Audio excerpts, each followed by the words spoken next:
Hey everyone, welcome back to my channel. I hope आप सब ठीक होंगे। आज का व्लॉग स्टार्ट कर रही हूँ मैं अगेन सहरी से। बस कुछ ही सहरियाँ बची हैं और खैर से ईद आ जाएगी और रोज़े ख़त्म हो जाएंगे। यहाँ पे बस सहरी में मैं अपने लिए कॉफ़ी बनाई थी। मेरी कॉफ़ी के बगैर तो बस सहरी और अफ्तारी दोनों इनकम्प्लीट है। और वहाँ पे बस पराठे शराठे बन रहे थे, ऑमलेट्स वगैरह और कुछ पाए शाए मंगवाए थे, चने वगैरह।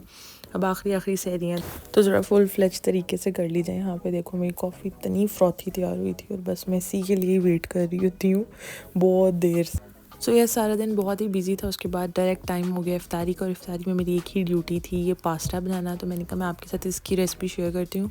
ये बहुत ही डिलीशियस और बहुत ही जल्दी बनने वाला मेरा वाइट सॉस पास्ता है। और इसकी स्पेशलिटी ये है कि मैं इसमें चीज़ नहीं ऐड करती, बट ये बहुत क्रीमी बनता है। चीज़ इज़ टोटली ऑप्शनल, आप चाहें तो चीज़ ऐड करें वरना ना करें, वैसे भी बहुत क्रीमी बनता है। It's a must try recipe. So let's begin. सबसे पहले यहाँ पे मैंने ले लिया था बोनलेस चिकन। आपको जितना चिकन ऐड करना है ना आप उतना ले लो। उसमें मैंने विनेगर और जो है रेड चिली सॉस जो है ऐड किया था, तकरीबन 2 टेबल स्पून। इसके बाद मैंने इसमें सोया सॉस भी 2 टेबल स्पून ऐड किया था। सोया सॉस मैंने पहले भी ऐड कर दिया था, शायद उसकी वीडियो मेरे से कट हो गई है। सो यस, ये तीनों सॉस ऐड किए थे। उसके बाद मैंने सॉल्ट ऐड किया था according to the taste. Half teaspoon is enough क्योंकि विनेगर भी ऑलरेडी डाला था। और उसके बाद जो है मैंने इसमें ब्लैक पेपर डाली थी, half table spoon almost, yes half table spoon इसमें ब्लैक पेपर डाली थी। और अच्छा, इसमें जो टेस्ट होते हैं ना उसी से ही आपका चिकन इन्हांस होता है क्योंकि बाकी पास्ता तो क्रीमी होता है। इसमें मैंने हाफ़ टेबल स्पून डाल दिया था जिंजर एंड गार्लिक पाउडर। उसके बाद मैंने इसमें 1.5 टेबल स्पून डाले थे ऑयल के साथ ज़रा मसाले बहुत अच्छे ना स्टिक हो जाते हैं आपके चिकन के साथ। और तकरीबन 2 टेबल स्पून ही मैंने इसमें दही के डाल दिए थे। अच्छी तरह से मैंने इसको मिक्स कर लिया था और ऑलमोस्ट इसको अच्छी तरह से मिक्स करने के बाद मैंने इसको जो है 20 मिनट्स का रेस्ट दिया था। आप चाहें तो ज़्यादा भी दे दें, लेकिन मैक्सिमम आप 20 मिनट्स इनफ होते हैं इसके लिए, इसको मैरिनेट करने के लिए। तो यस, 20 मिनट्स मैंने इसको अच्छी तरह से मैरिनेट कर दिया था। उसके बाद मैंने पैन में इसको ऑलिव ऑयल में फ्राई कर लिया था। आप बटर में भी कर सकते हैं, आप दूसरे ऑयल में भी कर सकते हैं, लेकिन अगर आप बटर में इसको फ्राई करेंगे तो फिर आपने सॉल्ट और विनेगर जो है वो कम रखना है क्योंकि फिर ये बहुत सॉल्टी हो जाता है। जो क्रीम हम बनाते हैं पास्ता सॉस जिसको कहते हैं, वो भी ऑलरेडी उसमें भी सॉल्ट डलता है, तो फिर बहुत ही ज़्यादा जो है ना वो सॉल्टी हो जाता है पास्ता। तो इन चीज़ों का आपने छोटी छोटी लाजमी ख्याल रखना है। अच्छा, यहाँ पे जो चिकन है वो ऑलमोस्ट कुक हो गई थी और उसके बाद मैंने जो है ये थोड़े से ऑलिव ऑयल में बटर ऐड कर दिया था। इसको अच्छी तरह से मैंने मेल्ट किया था। आप चाहें तो जस्ट बटर ऐड कर सकते हैं, चाहें तो जस्ट ऑलिव ऑयल ऐड कर सकते हैं, लेकिन बटर से ना ज़रा क्रीमी और थोड़ा सा टेस्ट इन्हांस होता है। और क्योंकि इस वाइट सॉस में जो है ऑलरेडी चीज़ मैंने ऐड करनी नहीं है, तो उसके लिए मैं थोड़ा सा ना ये ज़्यादा रखूँगी बटर। और उससे ये होगा कि मेरा जो सॉस है वो ज़्यादा बनेगा क्योंकि चीज़ के बगैर वाला सॉस ना बहुत जल्दी, अच्छा ये आपको ना हमेशा गरम गरम सर्व करना है। और अगर आपने इसको बाद में सर्व करना है तो उसको भी आपने अच्छी तरह से स्टोव में पैन में एक प्रॉपर तरीके से ना थोड़ा सा मिल्क और ऐड करके दोबारा गर्म करना है और ओवन में नहीं करना। उससे होता है फिर वो क्रीम नहीं रहता, सारा थिक हो जाता है। तो यहाँ पे अच्छी तरह से मेरा बटर जो है वो मेल्ट हो गया। इसमें मैंने तकरीबन 1.5 टेबल स्पून जो है वो डाले थे मैदे के। और इसको मैं अच्छी तरह से ना मिक्स कर लूँगी सारे अपने बटर के साथ, क्योंकि बटर की क्वांटिटी ज़रा थोड़ी सी ज़्यादा थी तो इसकी वजह से मेरे लम्प्स ज़रा कम बन रहे थे, लेकिन बन रहे थे। बट आपकी प्रो टिप ये है कि आप ना थोड़ा सा लो फ्लेम रखें और उसमें इसको अच्छी तरह से ना इसकी लम्प्स को ख़त्म करें बटर के साथ। और यहाँ पे बिल्कुल लम्प्स फ्री जो है मेरा मिक्सचर तैयार था। इसमें मैंने जो है वो फिर दूध डालना शुरू किया था थोड़ा थोड़ा करके। और दूध आपका नॉर्मल रूम टेम्परेचर का हो तो ज़्यादा बेस्ट है, लाइक फ्रिज से निकाल के एकदम से आपने नहीं डालना। तो पहले मैंने थोड़ा सा दूध डाला और उसके बाद अच्छी तरह से ना इन तीनों चीज़ों का यानी सारे मिक्सचर को मिक्स किया। स्लो मिक्स करने से ये भी पता लग जाता है कि कोई लम्प्स वगैरह बाकी तो नहीं है, और सारी चीज़ें अकॉर्डिंगली आप फिर उसमें ऐड करी जाओ। और फिर उस हिसाब से आप जो है थोड़ा थोड़ा मिल्क ऐड कर दो अगर आपको ज़रूरत है। सबसे पहले मैंने इसमें डाला था थोड़ा सा नमक और उसके बाद मैंने डाली थी काली मिर्च, तकरीबन हाफ़ टेबल स्पून दोनों के। और अगर आप चाहें तो इसमें ऐड कर सकते हैं चिकन क्यूब्स भी। उसके बाद मैंने डाल दी थी चिली फ्लेक्स और इसको मैंने कर दिया था अच्छी तरह से मिक्स। अच्छा, अगर आप इसमें चिकन क्यूब डालेंगे या चिकन पाउडर तो भी आपने सॉल्ट का बहुत ख्याल रखना है, फिर तो आपने बिल्कुल भी सॉल्ट नहीं डालना, क्योंकि सॉल्ट से ना बहुत सॉल्टी हो जाता है, बहुत ही ज़्यादा सॉल्टी हो जाता है अगर हम इसमें चिकन क्यूब्स ऐड करेंगे, क्योंकि इसमें ऑलरेडी सॉल्ट होता है। अब आप ये देखें, इसको लो फ्लेम में ना कुक करने से ये हुआ है कि मेरी क्रीम जो है ना वो बहुत क्रीमी क्रीमी हो गई है। लाइक मैंने इसमें कोई भी क्रीम नहीं ऐड की, मैंने इसमें कोई भी चीज़ नहीं ऐड की, लेकिन उसके अलावा मेरा सॉस जो है ना बहुत क्रीमी और थिक सा है। तो इसमें बस मैंने बॉयल पास्ता ऐड कर दिया। आप चाहें तो कोई भी पास्ता अपनी पसंद का ऐड कर दें, और अगर आपको लग रहा है थोड़ा सॉस और करना है तो आप इस स्टेज पे थोड़ा थोड़ा करके दूध दोबारा ऐड कर सकते हैं और उसको अच्छी तरह से मिक्स कर सकते हैं।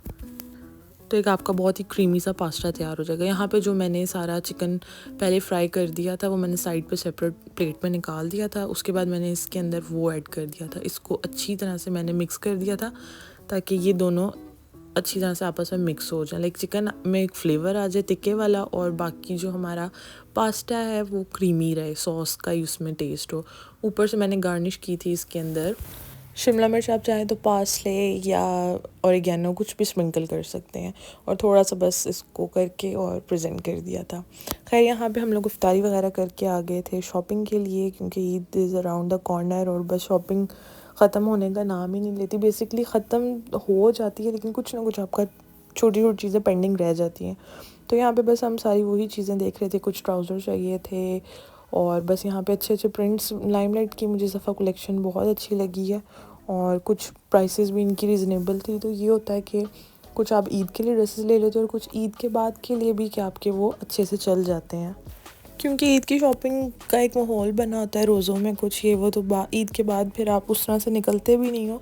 तो कुछ चीज़ें अगर आपको अच्छी लगें तो आप बाद के लिए वो भी परचेज़ कर लो अगर वो अच्छी प्राइसेस में। तो यहाँ पे कुछ ड्रेसेस थे जो मैंने परचेज़ किए थे, I thought to share with you also. Yes, ये कुछ प्रिंट्स थे ड्रेसेस के जो मैंने पसंद किए थे। बेसिकली मैंने पसंद किए थे अपनी मदर के लिए, तो ये उनके ड्रेसेस हैं। एक ये 3 पीस सूट था ग्रीन कलर में, और ये बहुत ही खूबसूरत सूट था, लॉन का था, बट इसके ऊपर जो प्रिंटेड काम था ना काफ़ी ज़रा ग्लिटर वाला था, तो जैसे एक ठप्पा लगा होता है, तो वो बहुत प्यारा लग रहा था सूट। और काफ़ी इस दफ़ा प्रिंट्स जो है ना ऐसे ही आए हैं, उन पे इसी तरह का ही प्रिंट है ग्लिटर्स वाला।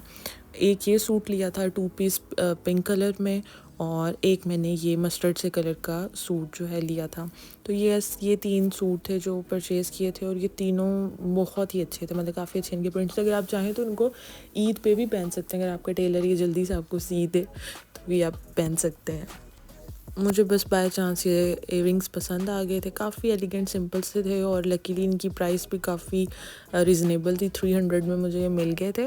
तो ये अच्छे लगते हैं लॉन के सूट्स, आपने हल्के से टॉप्स, मैंने बहुत ही लाइट वेट से थे ना, तो मुझे ये अच्छे लगे, मैंने बस ये लाइमलाइट की कुछ ज्वेलरी बहुत एलिगेंट सी है, लाइट वेट सी है, तो मुझे इस दफ़ा अच्छी लगी है। और यहाँ पे फिर मैंने एक, मुझे बॉडी मिस्ट चाहिए था, मैं जे डॉट के बहुत ज़्यादा यूज़ करती थी, मैंने फ़र्स्ट टाइम ही लाइमलाइट का एक परचेज़ किया, और ये उनका जो है बेस्ट सेलर था, और जब मैंने इसकी फ्रेगनेंस टेस्ट की थी तो मुझे भी काफ़ी अच्छा लगा। यहाँ पे मैंने मार्ट से कुछ फेस वॉशेज़ और बस स्किन केयर की कुछ चीज़ें लेनी थी, तो वो लेने लग गई, और फिर मैं कुछ चीज़ें नहीं ट्राई करनी थी। हो नहीं सकता कि बंदा मेकअप सेक्शन या स्किन केयर सेक्शन में जाए और बस जल्दी से आ जाए, हर चीज़ देखनी होती है और इतनी वैरायटी होती है, तो अच्छा होता है कि आप लोग ज़रा फ्री होके जाओ और इजीली अपनी स्किन के अकॉर्डिंग ही देख के चीज़ें लो। तो बस मुझे जो प्रोडक्ट चाहिए थे मैंने जल्दी जल्दी से वो लिए, और इसके अलावा मुझे कुछ फेस वॉशेस न्यू ट्राई करने थे, तो बस मैं पढ़ लेती हूँ पहले उनकी सारी इंग्रेडिएंट्स के वो मेरी स्किन के लिए सूटेबल हैं या नहीं।